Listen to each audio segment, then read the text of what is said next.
Um, what's up, Pat? How you feeling?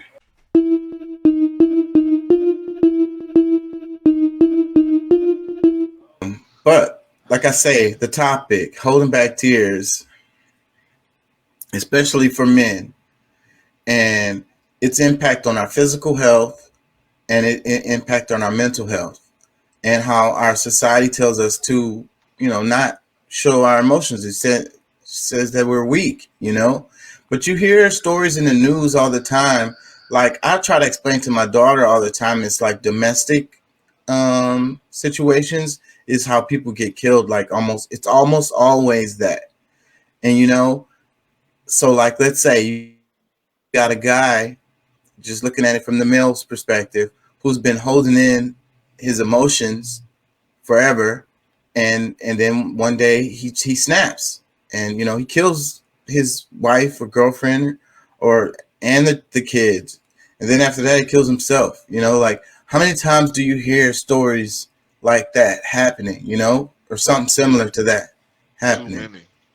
It happens a lot, and I think it's Yeah. related to this not crying thing, finding a balance. Like sometimes we gotta let it out. Like if we're really hurt,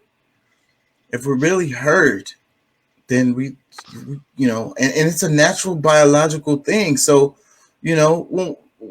prostate. Let's talk about that a bit. The prostate cancer is a common thing among men. Hmm. That happens. It takes a lot of men out. It's one of the most common one that takes men out. Yeah. Some of it has to do with an ejaculating, you know, and I'm just making this comparison to prostate cancer and not ejaculating and you know not crying.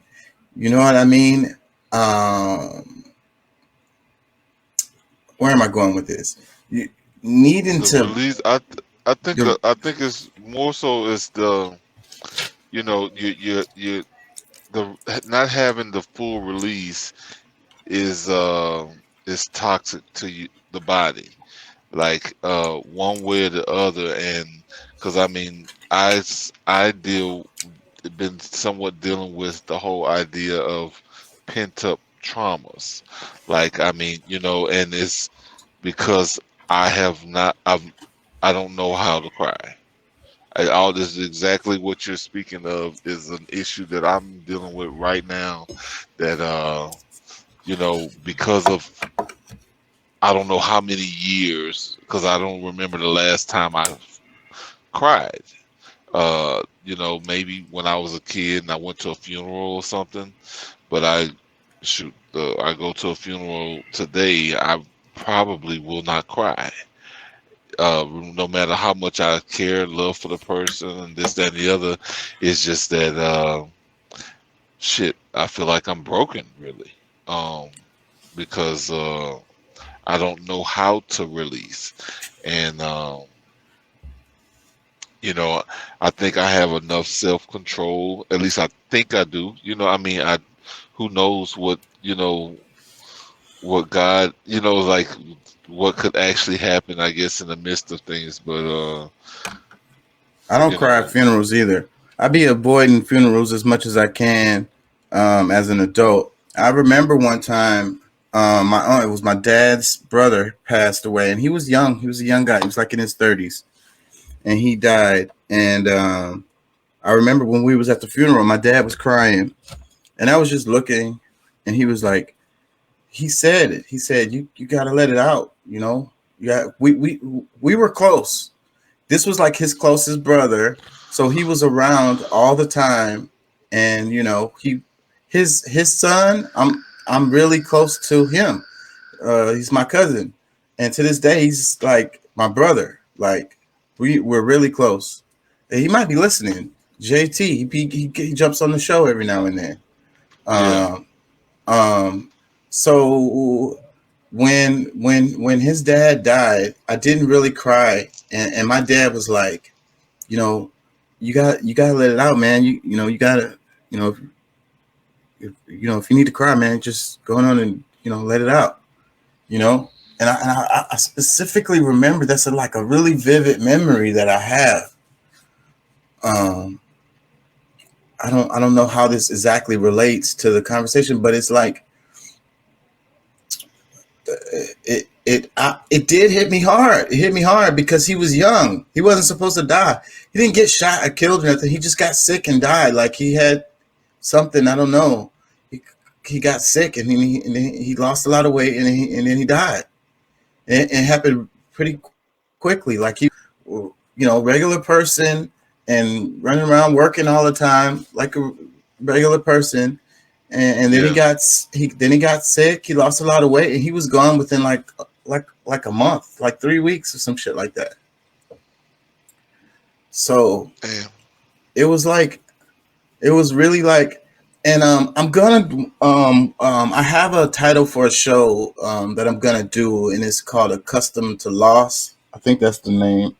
Uh, the specific title I'm not exactly sure, but it's like the idea is being accustomed to loss, you know, being used to it, expecting it, and I think that's how I am in a lot of ways. Like I expect the worst, so when the worst happens, I just be like, well, you know that It is what it is. it it figures. you know Yeah, I get it. I totally get it, man. I don't know. I'm trying to find a. I don't know. I guess my schedule is so tight that like I'm so wound up, and I end up with these tension headaches. Um, just try to relax from time to time. I'm under, stress from driving because people are crazy, and I got a 80,000 pounds that I'm controlling, and people just are stupid. You know what I'm saying?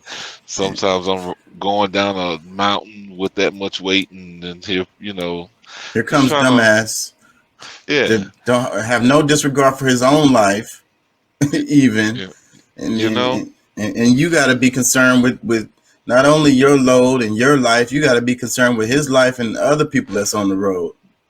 Yeah, because I'm supposed to be the professional. So no matter how stupid they are, it's still my responsibility, you know.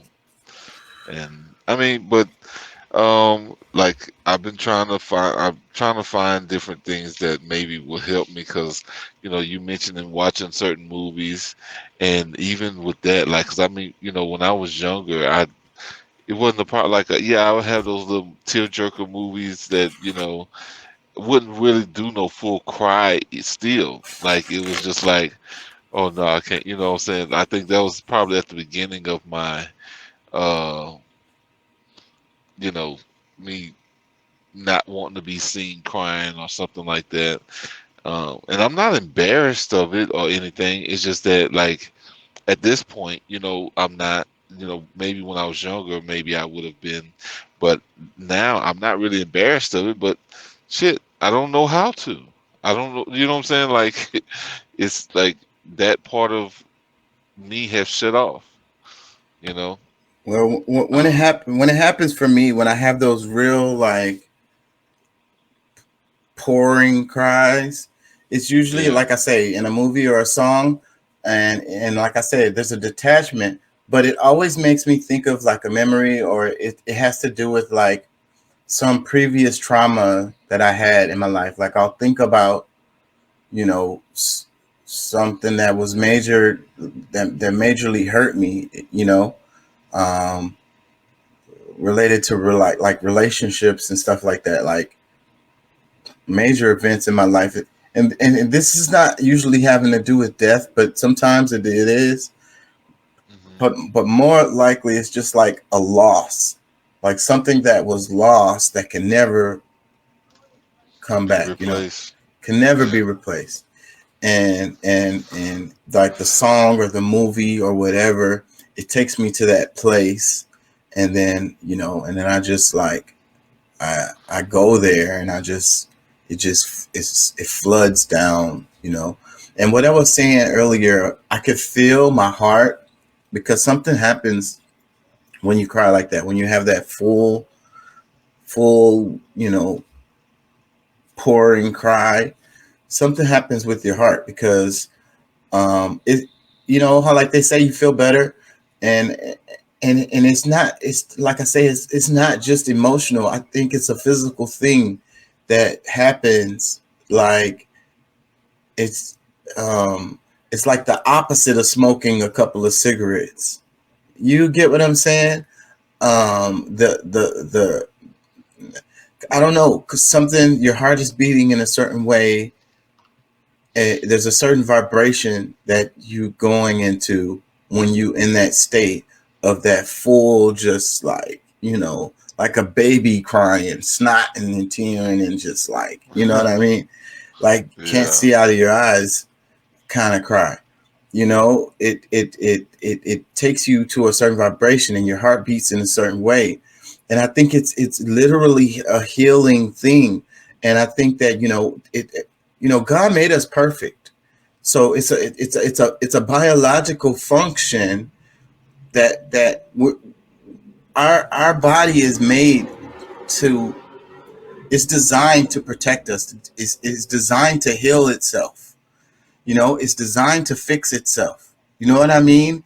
And it has these different mechanisms to do that. And I think that crying is one of them, you know? And I think that when we deny ourselves that, then we are superseding a mechanism that has been put in us by God to help us repair ourselves. You get what I'm I saying? believe, no, I believe so too. I was talking with my friend, one of my friends that I grew up with, about some of the things that I guess that have been bothering me, and just stuff that I may not talk with any and everybody about. And I had maybe a 2-second window where I might have been, felt like I got somewhat of a relief, and it like my system, with my automatic system, like pretty much, I programmed myself not to be able to do it. You turned it off. You it's a switch. You flip the Yeah, switch to keep from allowing yourself to go down that road. and I wanted it to. I so badly wanted to release whatever it is. Like it's just, it's been bound up, but